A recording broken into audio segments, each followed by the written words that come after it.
अस्सलाम वालेकुम dear students.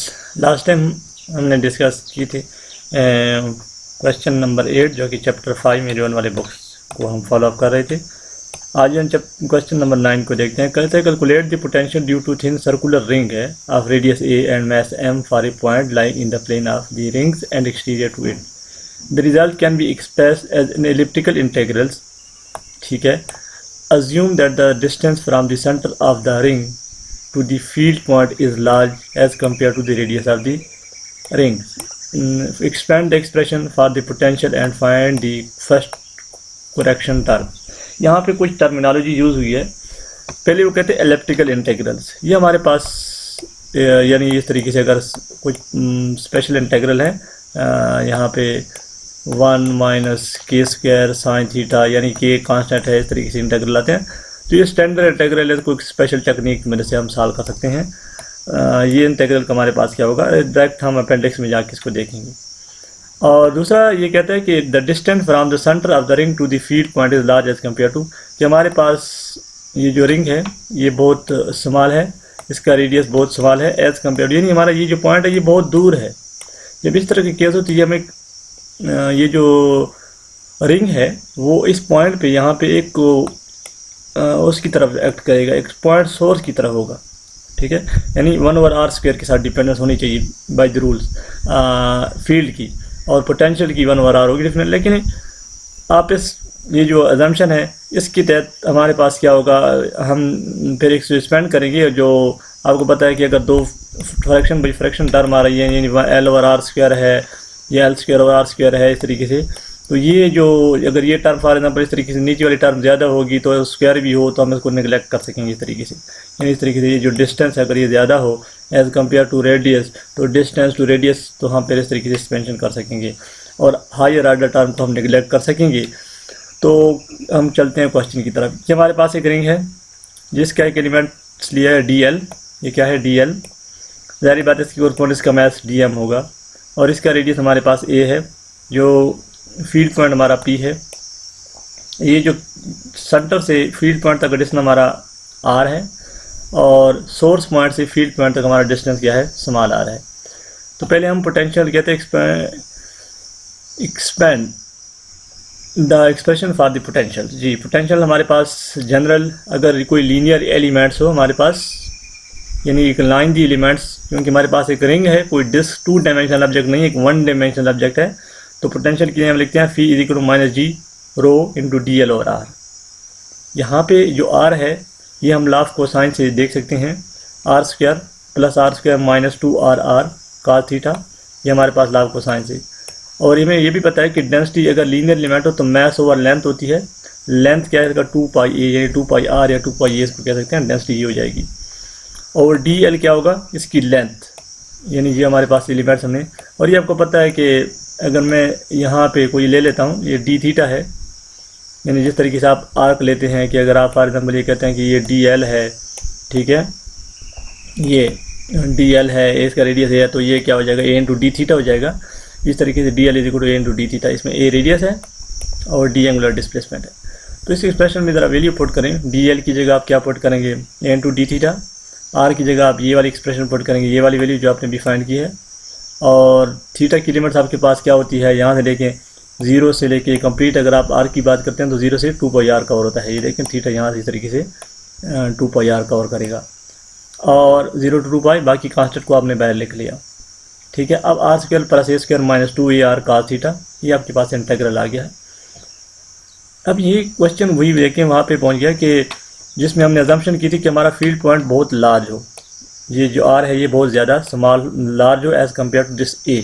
यहाँ पे अगर आप देखें इसमें कुछ R कॉमन ले लें, इस वाली नीचे वाली ये जो एक्सप्रेशन है हम इसको पहले सिंप्लीफाई कर लेते हैं, तब हम जाके इसको इसमें R कॉमन लेंगे तो ये R बाहर आ जाएगा, यहाँ पे बन जाएगा 1 - a/r² माइनस यहाँ पे क्या हो जाएगा a/r आ जाएगा और cos थीटा।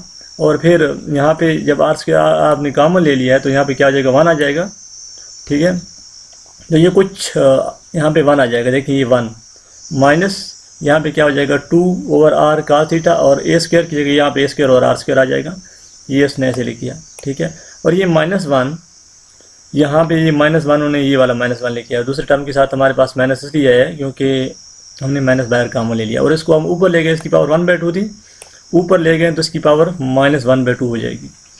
अब यहाँ पे आप वही वाली जो अजम्पशन है देखें, r² बहुत ज़्यादा है, लार्ज है, यानी r की वैल्यू बहुत ज़्यादा है एज़ कम्पेयर टू a, तो a² और r² की वैल्यू बहुत स्मॉल होगी। ठीक है, यहाँ पे a की वैल्यू बहुत स्मॉल है, r की वैल्यू बहुत ज़्यादा है। ठीक है, तो ये टर्म बहुत भी स्मॉल होगी। तो इस तरीके से अगर ऐसे सिचुएशन हो तो इसको हम बाइनामियल थ्योरम से एक्सपेंड कर सकते हैं, 1 + nx + n × n - 1 फैक्टोरियल, और इस तरीके से 1 एज इट यहाँ पे जो आपके पास है ये क्या हो जाएगा, आपके पास nx 1 + nx होता है, तो ये 1/2, यानी अगर आपको बाइनामियल थ्योरम याद हो 1 + x पावर n इस तरीके से होता है, तो इसको आप ऐसे लिखते हैं 1 + इस तरीके से nx + n × n - 1, ठीक है, और ये x² over 2 factorial and so on. ठीक है, इसमें आप 1 + nx, n आपके पास 1/2, यानी n 1 की जगह 1, n की जगह क्या लिखें, ये -1/2 इधर आ जाएगा, तो ये क्या हो जाएगा +1/2, बाकी ये टर्म एज इट, क्योंकि आपके पास x की जगह ये आ जाएगा। ठीक है, ये x की वैल्यू क्या है, x की वैल्यू आपके पास ये वाली है। ठीक है, इसके बाद n × n - 1, n की वैल्यू क्या है -1/2, और -1/2 और -1/2 ये क्या हो जाएगा, ये n की जगह -1/2, तो ये आपके पास मेरे ख्याल में 3/8, और इस दूसरी टर्म का स्क्वायर। ठीक है, और इस तरीके से r² आपके पास आ जाएगा 1/r n plus so on higher order term. इसके बाद अगर आप ये वाली जो हमने अजम्पशन देखी इसमें, if we neglect term of order a और r³ वाली एंड हायर n, क्योंकि हमें पता है कि r की वैल्यू बहुत ज़्यादा है एज़ कम्पेयर टू a, तो ये वाली टर्म ज़्यादा हो तो ये स्मॉल हो जाएगी। तो आपके पास क्या हो जाएगा, जो थर्ड ऑर्डर टर्म है वो आपने निगलेक्ट की है, सेकंड ऑर्डर टर्म को आपने रिमेनिंग किया, तो वो आपने एज इट लिख ली है।